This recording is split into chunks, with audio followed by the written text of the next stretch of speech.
Welcome to the Rural Revival Podcast. I'm your host, Dana Larson. Today we're with Abby Roleau of the Gateway Farm in Bristol, Vermont. Abby's talking about how she and her husband are building their dream farm from scratch and starting a business with 4 kids in tow.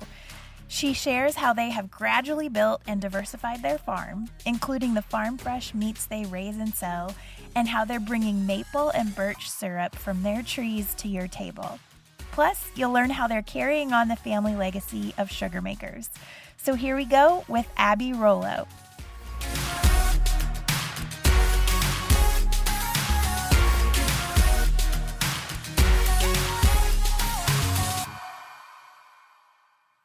Okay, well, we're here today with Abby Roleau from the Gateway Farm in Bristol, Vermont. Abby, thanks so much for being on the podcast.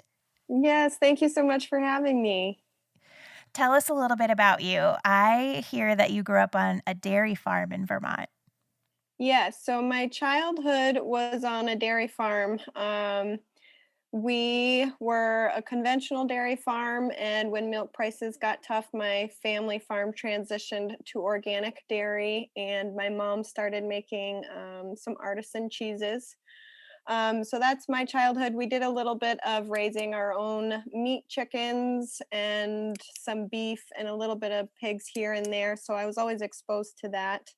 I went to continue my education in agriculture and graduated and just knew that I always wanted to have a farm of my own.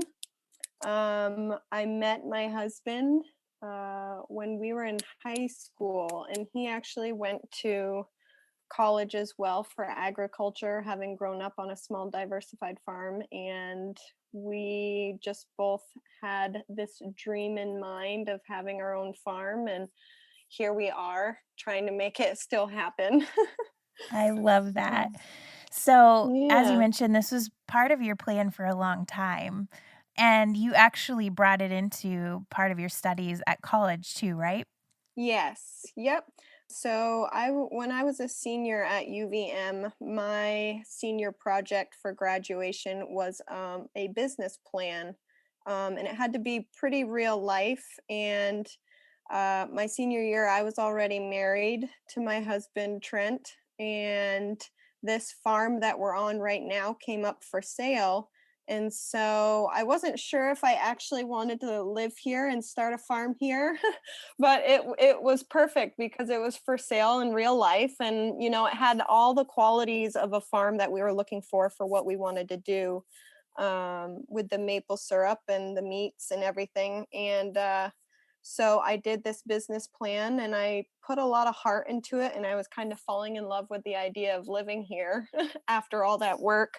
And I presented it in front of a panel of loan officers at UVM. They came from all different kinds of banks, and they were real life loan officers. And only 1 out of the 8 said that it was possible. And basically, the other ones laughed at me. And Wow.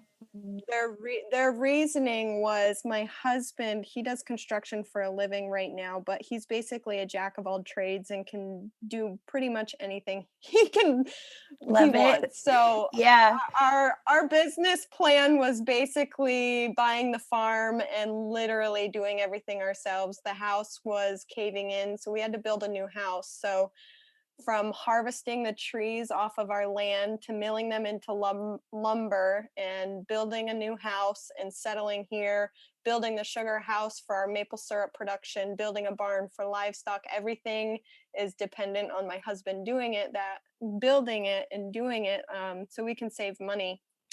And that was just kind of something that bankers don't really like to hear. Yeah. And there was one loan officer who actually was my parents' agricultural loan officer at the time. And he said he remembered me as just a little kid running through the barn at my parents' farm. And he watched me grow up, and he actually knew my husband Trent as well and his parents. And he knew what we were capable of. He knew our families, and he is actually the one who wrote us our mortgage. And so we purchased our farm in 2014, and we moved here in 2015 after we got most of the house done and livable. Wow, But yeah, that's kind of how we got here. that's a major undertaking. Yeah, it is. But my husband really wouldn't have it any other way. He loves to do this kind of stuff. And, when we were done, I mean, our house still needs a little bit of siding on it, as I'm sure I've shown people on Instagram. But, for the most part, the sugar house, we're putting an addition on it right now. But, it's so satisfying to step back and see what we've been able to do on our own, so to speak. Not to say that if you're going to hire someone to build your dream, that it's not satisfying, but I feel like this just gives it a little edge. And, you know, having our kids, we now have 4 kids. And at the time when we started, we had one. That's been fun to watch everything grow all at once. It's just exciting. I love it. So, how long have you been producing your own maple syrup on the farm? Yeah, so as I mentioned, we purchased the farm in 2014. We moved here in 2015. Our first maple season was in 2018, and we make our maple syrup in the spring. So it was spring 2018. Um, and we started in 2017 putting up all of the main lines and everything needed for sugar production, maple syrup production, I should say, in 2017, prior to 2018. It was a huge undertaking. And we Wow. probably had way too much going on. We were trying to build the sugar house and do the woods all at the same time, and it was really crazy. And we had basically all of our sap tanks, so the raw sap tanks, we had all of them full of sap, and we were still waiting on a piece of equipment to come in so we could start boiling our first boil ever. And so it was a stressful couple days having all of our sap tanks full and sap still running, but it showed up and we had it installed in 15 minutes, and our first boil was really amazing. Wow. So, Yeah. I'm from Iowa and I don't know a whole lot about the maple syrup process, Yeah. but I can only imagine there's a lot to it. So, how did you guys learn the trade? So my husband Trent, on their diversified farm, he has, I think it dates back to his great great great grandfather or family there on his dad's side, were sugar makers. Or I say sugar makers, that's what we refer to each other here in Vermont. I'm not sure how other states do it. But sugar makers are basically people that make maple syrup. And so it's a generational thing on his side of the family, and he grew up making maple syrup with his dad. At their farm, they had a small sugar house, and he has really great memories of getting home from school. And he grew up with draft horses, so his dad would hook a team of horses and pull a wagon, and him and his brother had the duty of dumping sap buckets into a big tank and collecting sap that way. And it's evolved over time. We've gotten much more modern. So we actually don't have buckets anymore. But so what it is it's like tubing that goes all throughout the woods, and it goes to each individual maple tree. And we tap the tree every winter to collect in the spring, and that maple tubing gravity feeds down to our sugar house, which is where we boil the sap into syrup. So that's how we kind of got into it. Trent grew up with it, and he absolutely loves it. He loves being outdoors. He loves working in the woods, and that was his dream, to start a maple sugaring operation of his own. And eventually we'd love to like have him step away from construction a bit and do some more stuff on farm. And I think that he would love, so we're at about 12,000 maple taps right now, and he would love to do more. So Wow. that is like the dream, is to maybe expand a little bit so that he can step away from construction a little bit and just do what he loves all the time. But yeah, that's how we kind of got into the maple part of it.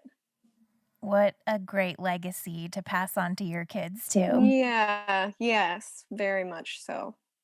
So, in addition to maple syrup, you also have birch syrup. Tell Yeah. me what's the difference?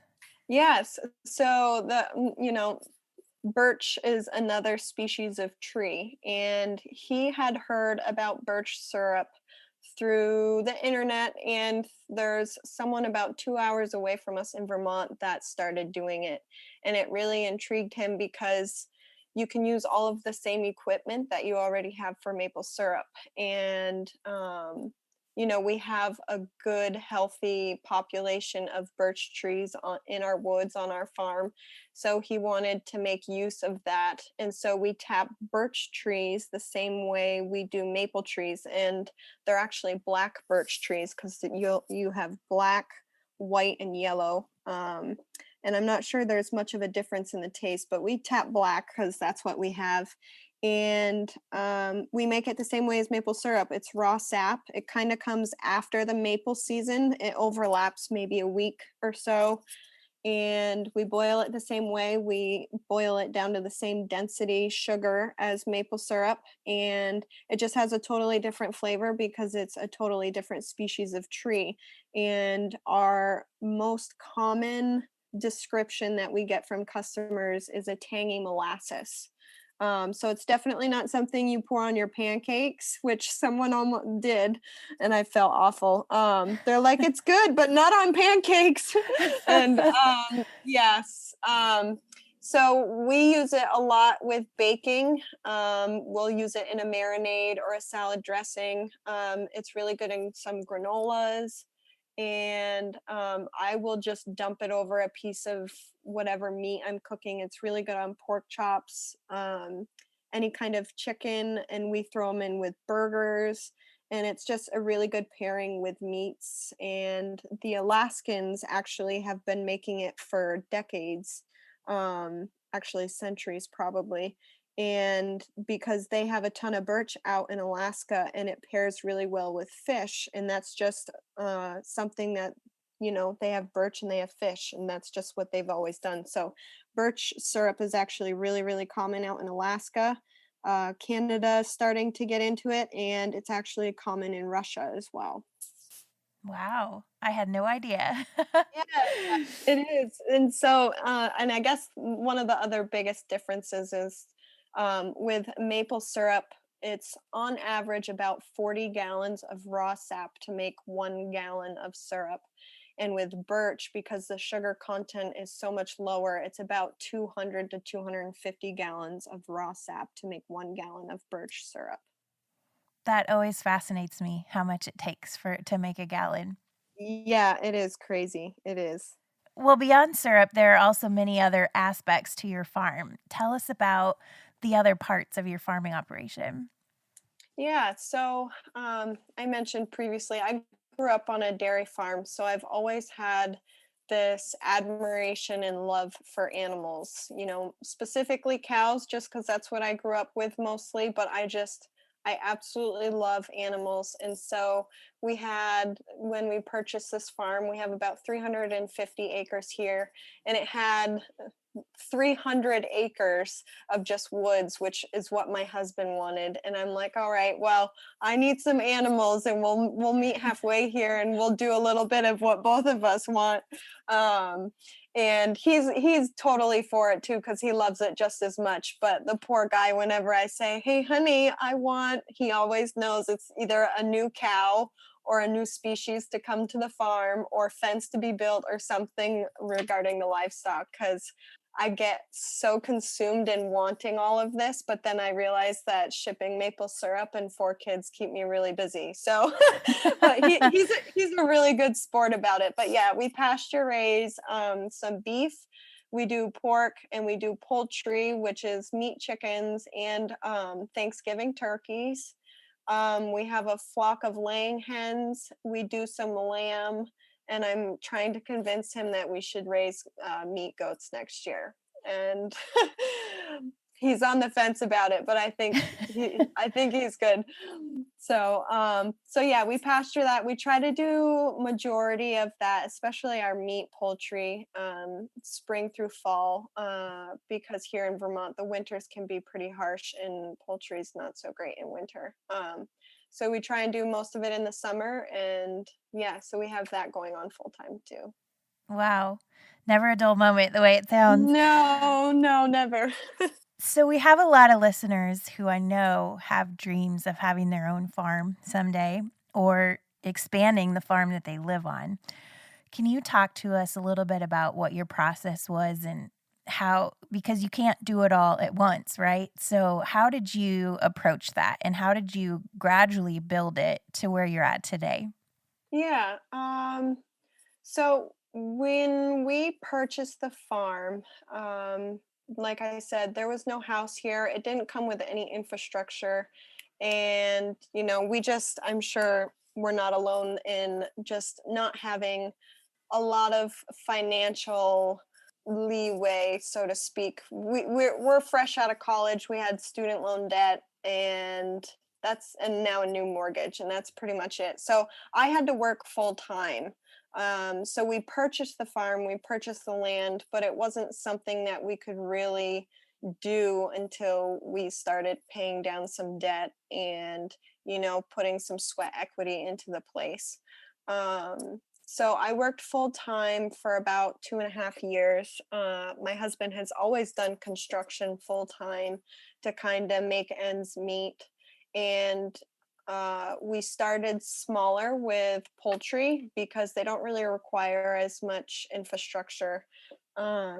So we got a flock of laying hens and we did some meat chickens because they're also seasonal and they were easy to raise on pasture. And we just started selling to people who basically pre-ordered, because we didn't have the farm stand yet. I don't know if I've mentioned that yet, but we sell our meats and our maple also here right on the farm in a little farm stand store. I love that. And yeah, it's really convenient with 4 kids. So we didn't have that store yet, but we still wanted to raise meats for ourselves. So we figured, if we're going to raise meat for ourselves, we can grow a little bit extra, sell some to our local community that want to stock up for winter, and it'll kind of help offset the cost of our own meat. And that's kind of been our go-to for a little while now is, you know, we're now a family of 6. We consume a lot of food ourselves. So instead of just raising meats for ourselves, it's always been we'll just raise a little bit more for the locals who want to stop by and grab some local meats. So we both worked full time. We started small. We started selling to people who wanted to pre-order. That way we didn't have a lot of overhead. We wouldn't raise 300 chickens and only sell 50 of them. We knew exactly Mhm. what we were going to be selling, and that kind of helped. And my husband has always been a huge part of his parents' family sugaring operation.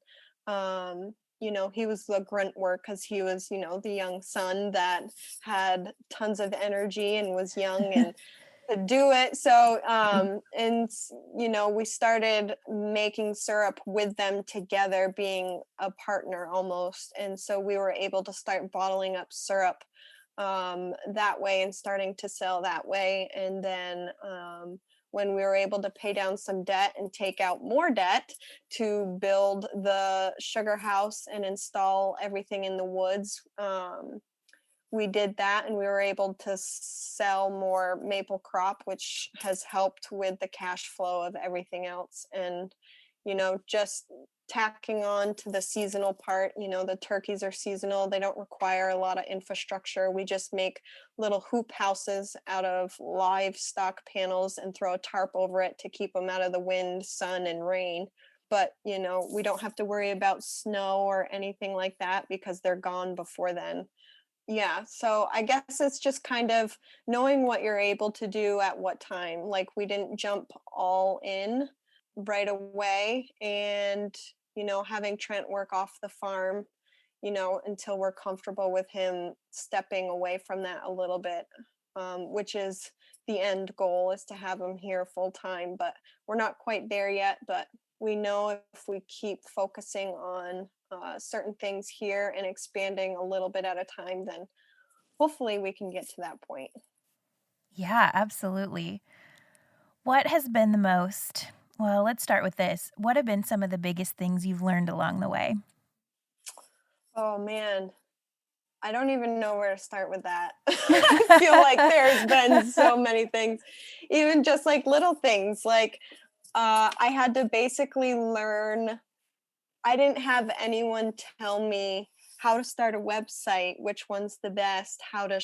I'm the first gallon of syrup we shipped, we lost probably $50 on. And Oh, man. so it's just, it's just learning curves that like I don't know. And so the whole starting a business. So Vermont is just saturated with maple syrup. So you walk into any store, doesn't even if it's like a general store out in the middle of nowhere. They've probably got 4 different producers maple syrup out there. So we knew if we wanted to do and go all in on this and we wanted to get more than just bottom dollar price for our syrup, then we needed to try and get it out of Vermont into someone else's hands that can't make it themselves or get it 2 feet away from their house.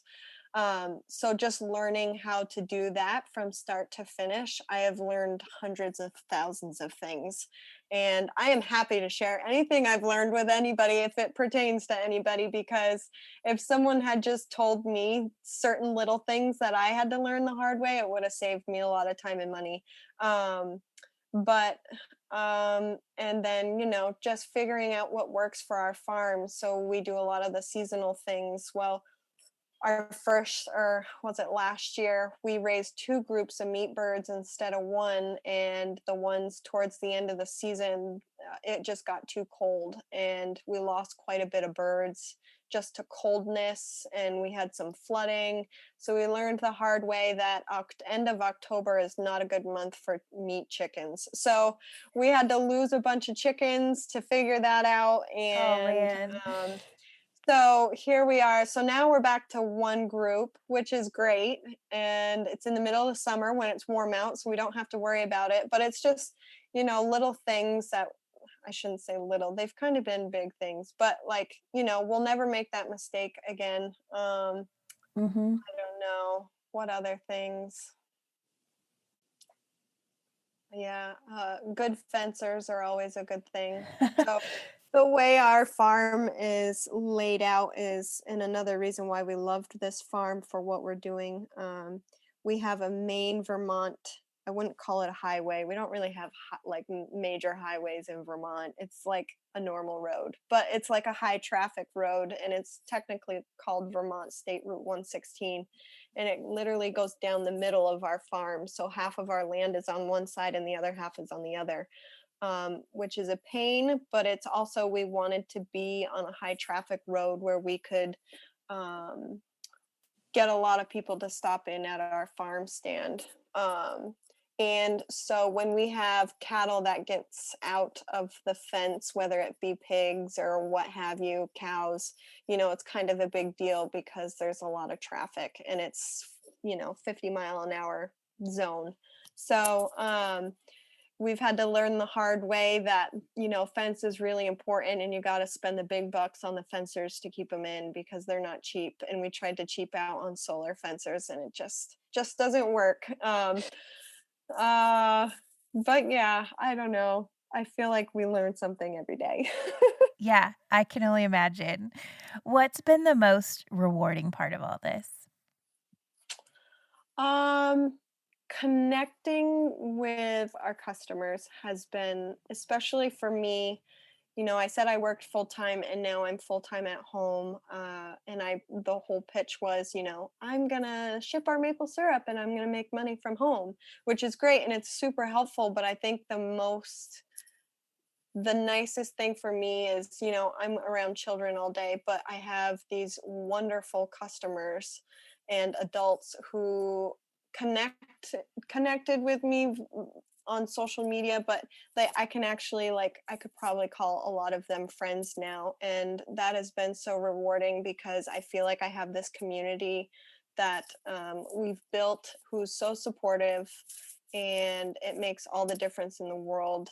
um, you know, just being home and starting a business and having people to talk to, and that's just been huge, is just the community and connecting with customers and having them just enjoy a product that we've worked really hard to make. Yeah, that's great. How are your kids involved? So the kids' ages is 7, 5, 3, and 6 months. So the 7 and the 5-year-old are pretty good. They do chores with us, feeding and watering the animals, moving them, fence stuff, and when we boil syrup, they're basically just hanging out in the sugar house just because there's not really much for them to do as far as like boiling sap and fire and all that good stuff with kids. So they're basically just our shadows right now, it but we want them to be our shadows. It kind of makes some things more difficult, but we want them to see what work is capable of, and we want them to enjoy and appreciate the things that we are able to do with the land that we have. And our 3-year-old, he just loves everything. He just wants to do everything. He wants to be a part of everything. I just love seeing them enjoy this life. Yeah. That's so good. We plan to put them to work for sure when they get older. That sounds like a good plan. What excites you most about the future of rural America? I think that rural America has a lot to offer. I think there's a lot of hidden gems, and like us, we have such an opportunity of getting um good things out to other people all across the world. And I think that raising kids in rural America is, I don't want to say it's rare now, but it almost is. Like even where we are, I think just the displacement of everything that rural America was built on is almost semi disappearing, or at least we're seeing it here in Vermont, which even just in my lifetime I've seen it change dramatically. But I think I get so excited that they enjoy this ruralness, and I hope that they can continue it to preserve it, because I think that we need what rural America has to offer. Your maple syrup is actually one of the products that we featured in our Rural Creators and Makers holiday gift list. Tell us more about the products that you have available that would make great Christmas gifts. Yeah, so our maple syrup, we just have a plain Jane maple syrup, but we've got it in a variety of different jugs and bottles and glass bottles. We love plain maple syrup, and I say plain, but there's really nothing plain about it. It is have you had real maple syrup? I have to ask. Yes, it's pretty great. I'm gonna send you some of ours. It's just, it's a flavor all of its own. It's delicious in everything. And so we've tried to put it in a couple of different bottled options. But we also make 2 different flavored maple syrups that seem to be really popular. And one is a bourbon barrel aged maple syrup, and that's aged in a freshly emptied bourbon barrel for about 6 months. There's no alcohol in it. And that one is my husband's favorite. He puts that one in his coffee. And then we also do cocoa, I'll just say cocoa nib, infused maple syrup. So basically we're taking, the nib is the original form of cocoa powder. And so we add that into our maple syrup and let it infuse for about 2 weeks. And that gives it just like a hint of chocolate. And so if you're a big chocolate lover, this has been like our biggest seller in the past couple months. And I think people just really enjoy it because it gives them the best of both. So we do that, but we also try to put things together. So we have a breakfast gift box, which is one of our farm pottery mugs with one of our 8-ounce pure maple syrups and a pancake mix that we buy locally from a grain farmer up the road, and he grows all of his own organic grains, and he makes a delicious pancake mix, and it's actually the Nitty Gritty Grain Company, and it's because it's a cornmeal pancake mix. So it's a delicious twist on pancakes. We love it. And so that's our breakfast gift box. And then we also do the maple sampler gift box, which has the three that I just talked about, the regular, the bourbon, and the cocoa nib infused. And so that's just 8 ounces of each of those. So you can kind of taste all three of those. And yeah, we do our birch syrup, and then just couple of other maple products that I try to keep in stock full time, but I can't usually keep up. But I'm hoping in the next week or so I can get caught up on our maple butter, which is a mixture of maple syrup and dairy butter. We do a maple sugar, which is kind of like a granulated sugar, just pure 100% maple. And we do maple candies, which is also 100% maple. We just boil it down and use our candy machine that stirs it a certain way, and it becomes this creamy, delicious maple candy that we put into molds, and those are typically used in stocking stuffers everywhere. So hopefully we'll get all those restocked, and yeah, that's kind of what we have. Yeah. Perfect. That sounds amazing. Yeah. Well, how do we follow along with what you have going on and order those great things that you were telling us about? Yep. So I try to post as much as I can on Instagram, and I love connecting with people there. I try to show the behind the scenes and the day-to-day life, doing the maple, the farming, the kids, everything. And I'm also on Facebook, and we have a website, thegatewayfarm.com, and that is where our online shop is. And so you can find all of our product there and order through the website. Perfect. Well, I will link to all of that in the show notes. So you guys be sure to go give Abby a follow, check out their products, order some of those for your Christmas gifts. And Abby, we can't wait to keep following along and watching what you guys are doing. So Thank you. I can't wait. Yeah. Well, thank you so much for being on the podcast. Thank you. Well, I love all the different things Abby and her family are involved in on the farm and how they believed their dream was possible, even when others didn't. Be sure to check out the show notes for links where you can follow Abby on the farm and where you can purchase their products. Also, be sure to check out our Rural Makers and Creators gift guide for some great gift ideas, all made in rural America. And if you're a small business owner, we've created over 60 social media templates you can download on our website to help you encourage your followers to shop small this Christmas season. I trust you're super inspired from today's episode and probably have a handful of people you know would love to hear it.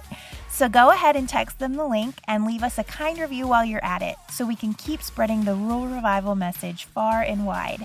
And stay tuned in with us on Instagram and Facebook at Rural Revival Co. to keep updated on this podcast and all things Rural Revival related. We'll catch you next time on the Rural Revival podcast. Have a great day, everybody.